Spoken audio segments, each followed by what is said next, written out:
একটা ছাগলের আকৃতিতে আল্লাহ মৃত্যুকে আনবেন। কাকে আনবেন? ওই ছাগলের গায়ে লেখা মিম ওয়াও তা, এরপরে এই মৃত্যু নামক ছাগলটারে জবাই করা হবে।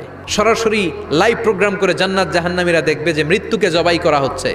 ইউনাদি মুনাদিন, এক ফেরেশতা বলবে ইয়া হালাল জান্নাহ, জান্নাতীরা মুজমাস্তি করো আজীবন, ফালা মাউত, আর কোনো মৃত্যু নাই।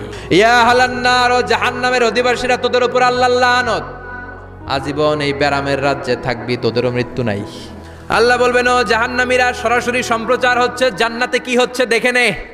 জাহান্নামীরা খেতেও পারবে না, জ্বলতে জ্বলতে অঙ্গার সহ্য হয় না। ঠিক এমন মুহূর্তে জান্নাতের নাজ নেয়ামত যখন দেখবে, জাহান্নামীরা চিৎকার করে জান্নাতীদেরকে ডাকবে, 1-2 ফোঁটা পানি আমাদেরকে দে, আর পারি না।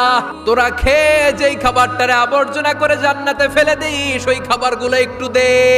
ও আমার কলিজার টুকরা ছেলে, আমি মা হয়ে জাহান্নামী, তুই জান্নাতি, 1 ফোঁটা পানি ফালা। জান্নাতীরা বলবে জান্নাতের নাজ নেয়ামত গুলো জাহান্নামীদের জন্য দেয়া আল্লাহ হারাম করে দিয়েছে।